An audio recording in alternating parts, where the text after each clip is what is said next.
Welcome back, travelers, to Legendary Lore with the legendary creatures of Commander Legends. I am Ricky, and this is my calamitous co-host, Joe. Joe, say hi. We should take the boss watch and push it somewhere else. Like Grump out. So for Sengir, he's from Homelands. I had to do a ton of digging into like the comic books and just the really old obscure lore behind this character. It's really interesting from start to finish. So that's why him and Tevesh Szat are getting their own episode. So basically, Sengir was a kid, little kid, normal kid, had a really crazy necromancer dad. The dad wanted to do blood magic, sangromancy, all that stuff. He wanted to become a vampire and become immortal. That was his whole spiel. So Sengir's like, my dad's evil, gotta kill him. So he meets a little girl named Ravi, and he's like, hey, Ravi, let's kill my dad. And she's like, let's do it. And so they go, and what? You just laying down? I'm ready for a long story.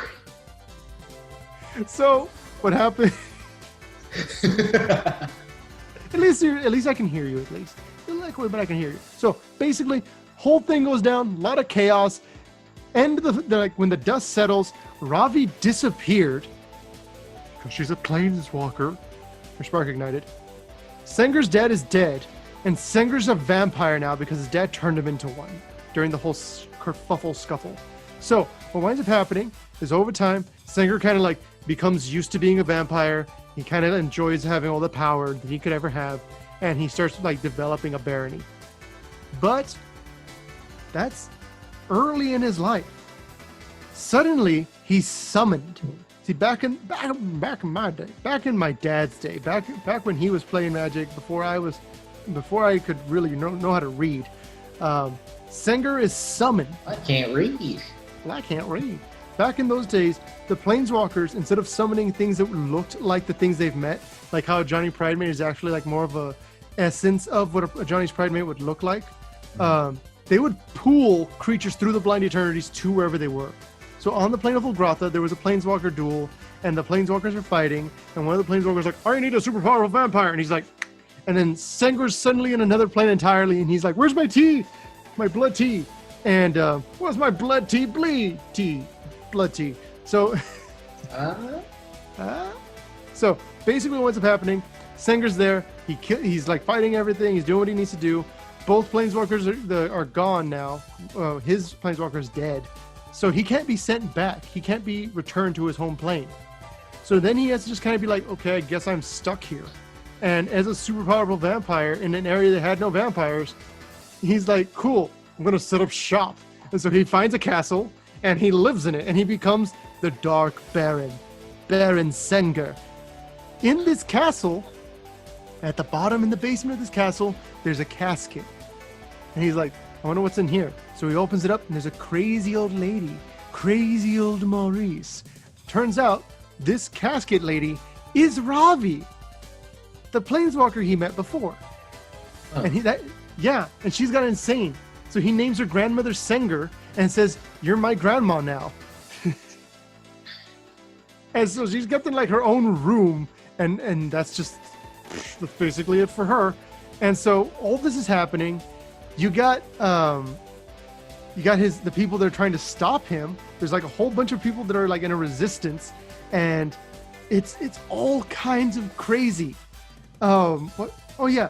Then there's a dwarf lady, and like he just turns her into a vampire, Irene Sengir. And there's a knight, and the knight is like trying to fight him. He's like a leader against him, and Baron's like, you know what? I think you'd be better as a shade. And so he turns him into a shadow, and he's like, you would belong to me now. And so basically all these things happen, and he just has complete control over Ulgratha. Some Planeswalker shenanigans ensue, whoop-de-doo, and eventually it seems like he just has control of the place, and nothing's going to happen. During the mending, I believe it's during the mending. Yes, he's going through a dwarven gate during the mending, which was when Teferi was sacrificing his spark the first time, when Jessica kills herself. Spoilers for the Red episode. And all this other stuff happens. But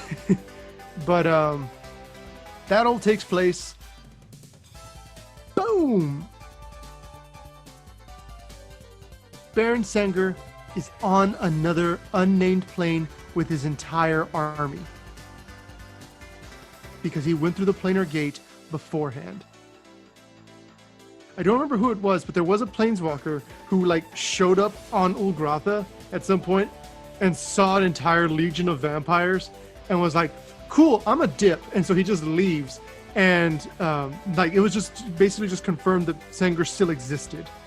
But because of this flavor, this storyline, it confirmed that Sengir is alive up until the mending, which means obviously he's definitely alive. And he's on an unknown plane, meaning he's wreaking havoc somewhere else that we don't know about. He could be on Innistrad for all we know, and just on a different continent, if they felt like it. Although I feel like they should save him for something. Like they should keep him in the pocket for something important, because he could be a great villain, especially if he wants to regain his extra planar abilities. So Joe, yeah, he's pretty cool. And as far as who he would go great with, he's basically just a powerhouse on his own. So I figured, you know what, Tago, why not? Tago, the weaponsmith who made the rock. Excuse me? There's literally no reason for the two of them to be together, but I think it's hilarious, and so that is what I've decided. Plus, I guess Tago is able to burn off creatures if he feels like it, so that could be used to pump up Sengir's ability. But, that's a super niche possibility, and I think it's hilarious that Tago would be just working with Sengir. He sounds amazing. There's so much behind him. I've seen the name Sengir in so many cards. Yeah, Sengir's got a whole thing. There's stuff I didn't mention. Once again, if you guys want to see more and have me go more in depth on these characters, Sengir's got a ton of stuff behind him. Not as much as some of these guys, but he has enough lore and political intrigue and stuff, because he had the comic series. So that was back when they cared a lot, and he's pretty cool. Pretty cool guy. Pretty cool. I like him. Would you use Sengir? I might. He seems fun. He does seem fun. I like the idea of him saying whenever another player loses the game, gain life within that player's life total. So that's basically never going to come into play, but when it does, it's going to feel super good. I don't know if I'd use him as a commander, though. He could be fun in Kells. He'd be very fun in Kells because of the whole whenever another creature dies spiel. Yeah. So he can just become a one-shot KO kind of creature real quick in that scenario. Oh, yeah, that's the comment I had on the other Black Elf, too, the colorful one. It's she's basically a worse Kells. Yes, because she only works with elves. Yeah. Kells. These kids didn't know I'm building a Kells deck that I'm very proud of. Kells is one of the jumpstart creatures, and she's amazing. She is. Them's the cuts, we're doing the cuts. Cutting stuff out, because Ricky's doing stuff. Make right. sure you don't put this in. Oh, hi. Okay, Joe. Are you ready to die? I've been ready. Well, here's your doom, Joe. Tevesh Szat, the doom of fools, born Tev Loneglade. Wasn't that lemur? The doom of fools? I remember Zabumafu. Good times. The point is, this guy was not always the beautiful golden god that he is, or was. He was just a normal human. He had a sister and everything. He loved his sister. Sadly, she got fridged because she didn't really matter in the long run. The whole deal with her, she loved this one guy, she had an affair with another guy, she gets murdered by a religious zealot, and all of this is happening. Everyone's dying around Tevesh Szat. When she dies, he's like, forget this, I'm dropping the name, my name is now Tevesh Szat, I'm going to use my dark magic epic awesome abilities, and I'm going to wreck your life. Now, have you heard of the continent Serpadia?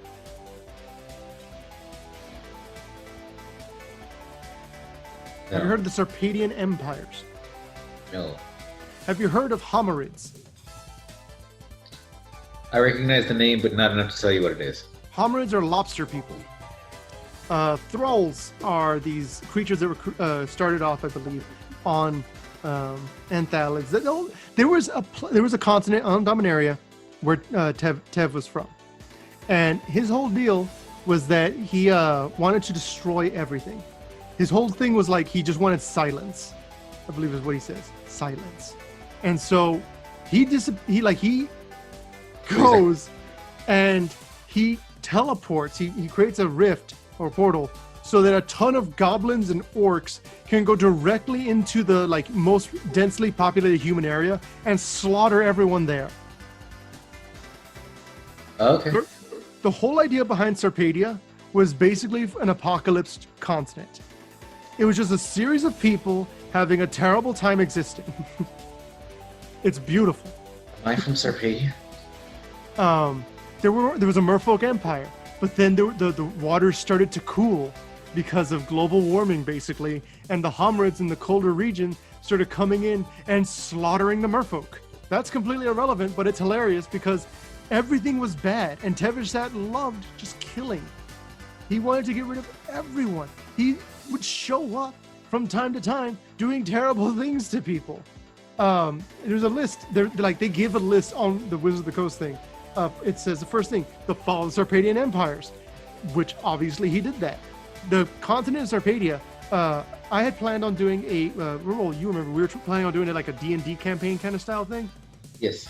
And the whole idea with Sarpedia is that it's literally just Thalids and Thralls at this point. There's nothing else alive on that thing.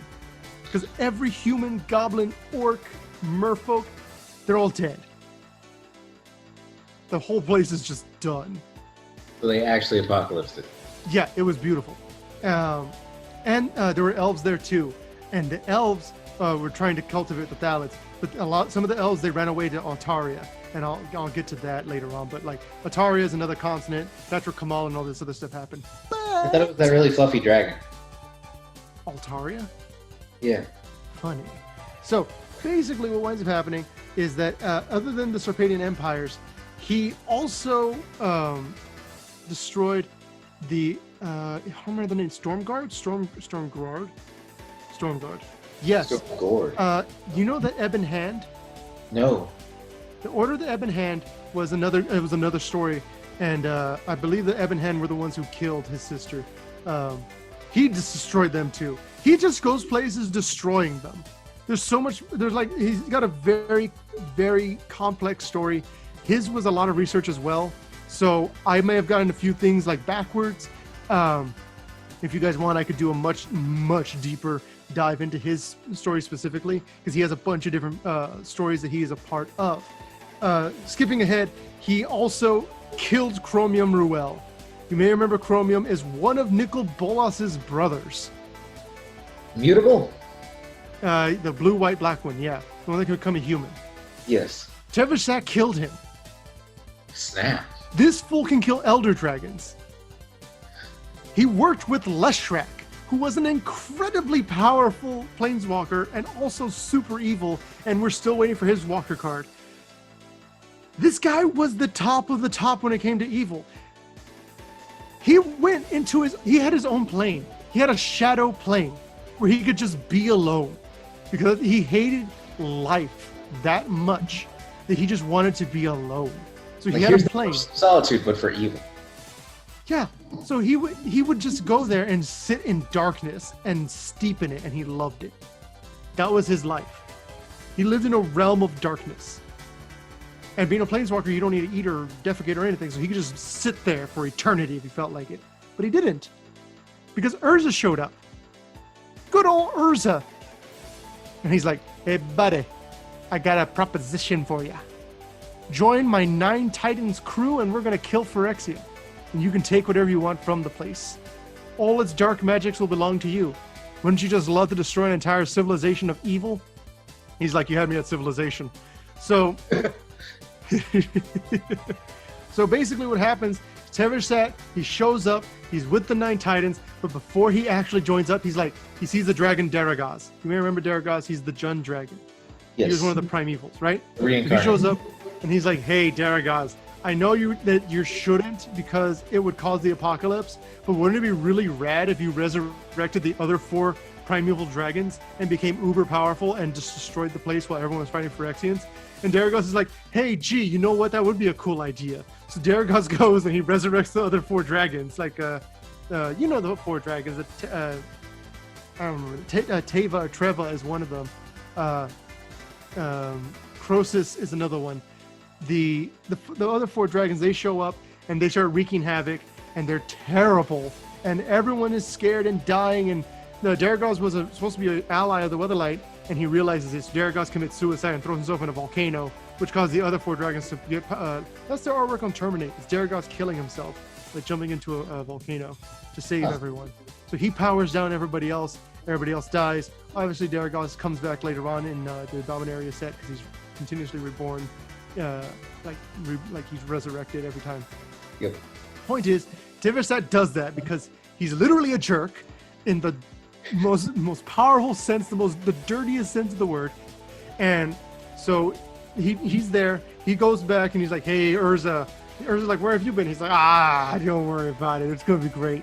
You're gonna love it." Because Tevesh Szat's thinking, okay, they're going to destroy Dominaria. I'm going to destroy Phyrexia. It's going to be cool. It's going to be Dozer. And so he goes and he gets in the giant mecha suit that Urza created for all the Planeswalkers to amplify their power, give them basically soul bombs in order to destroy things and all that, right? Mm-hmm. So Tevesh Szat's there. Urza's like, okay, gang, let's split up Scooby-Doo style. What's the worst that could go wrong when we have one guy who's super duper evil and likes to be alone? You go with this one really weak planeswalker that's definitely not going to die. And so they go, and it's like, it's like putting a steak in front of a dog. Tevesh Szat can't resist that. So he's like, hey, little guy. And she looks at him and she's like, what? And he goes, and she's dead. It's just straight murdered. And Urza's like, huh, that's weird. It looks like someone died on my radar. We're only 8 Titans now. And they're like, who died? And one of the guys like, no, my friend died. My one-note planeswalker friend from a comic book died. What do I do? And Commodore Guff is there, and he's like, I knew this was going to happen because I read about it one time in a book. And there's like, the Fortnite skin? What? Commodore Guff. No.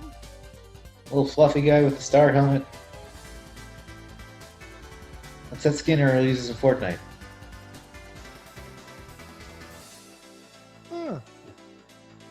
Okay, so now I have a face to put on. Keep going. But the point is, that all happens, and Urza's like, I knew Tevesh Szat would betray us. And they're like, then why did you bring him? He goes, so I had moral high ground to do this. He presses the button on his suit, and the suit kills Tevesh Szat inside of it. Nice. And he's like, I needed his spark to power the bombs. And they're like, what is wrong with you? He's like, it's okay. I siphoned off the soul of the person he killed, so they also charged the bombs. They're like, you're insane. He goes, like a fox. And so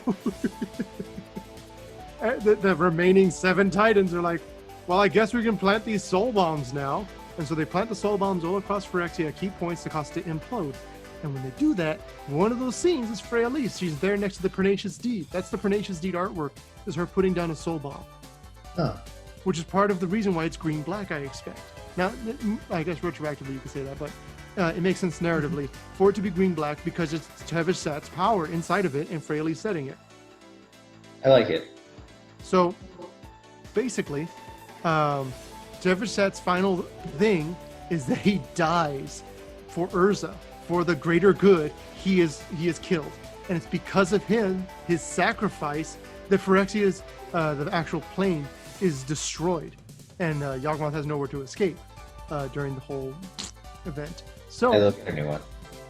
That's really cool for me. Tevesh Szat is kind of a character that shows up and does his thing, and then he disappears. He's kind of like a reverse Batman. Like, have you ever heard of a tragic villain? What? Have you ever heard of a tragic villain? You mean like a villain with a very bad backstory? No, a villain that was just doing his evil and then dies for the hero's cause. What? Yeah, see, you haven't. This is going to be really cool. Yeah, Tevesh Szat is he's a fun guy. You love to hate him. And so that just makes his death all the better. Because He's basically Walter White. Yes, because he starts off okay, but his beginning is kind of like an afterthought, and really his whole deal is that he's evil. His claim to fame is a supervillain. Yeah, he's just super evil. Also, how weak was the planeswalker he killed? Was it weak like actual weak standards, or weak like still stronger than current planeswalker standards, but weak for one of their time? I want to say that Tevesh Szat killed Christina of the Woods. Hold on, I'm gonna check real quick. Because I know you're saying like planeswalkers at that time were still godlike and everything, and planeswalkers now can't do that. So like, could this planeswalker he killed still be stronger than the current ones? Because if so, Tevesh Szat would have like destroyed everybody in current times. Oh snap.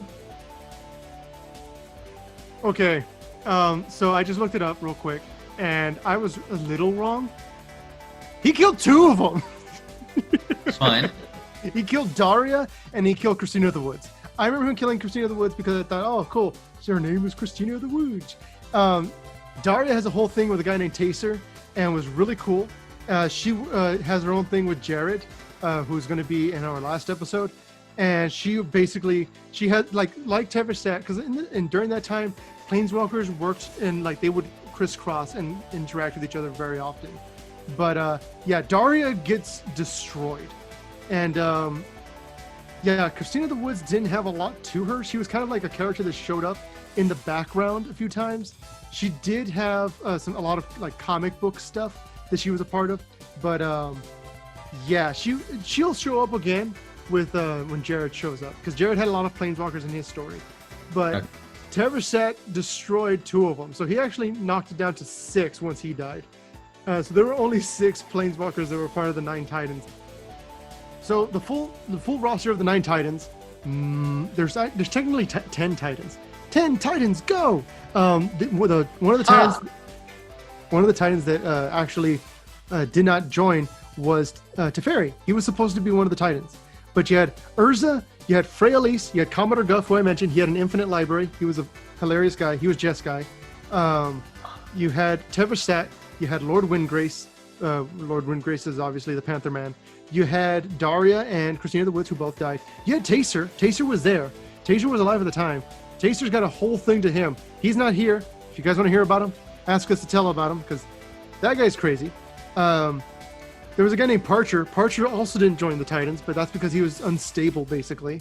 And then there was Bolivar, Bolivar was the original, he was the original player from the Himalaya.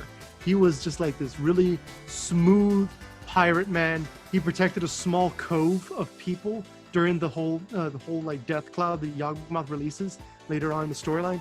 And he protects them with his magic. And he spent all of his power there just to keep a small group of people safe. Really cool way for a blue mage to protect people. That said, that is the story of Tevesh Szat. His story ends with his death. Baron Sengir's does not. I keep calling Baron Sengir, that's what he's always been to me. He's just Sengir, but it's a good time all around. I like Tevesh Szat. Yeah. He's really cool. He is. Really weird. I love him. I'm using him. I'm definitely going to put him in one of my commander decks. He's going Martessa and Kells. Yeah, he fits perfect in both of those. He creates tokens for sacking for both effects. He draws you cards. It's good all the way around.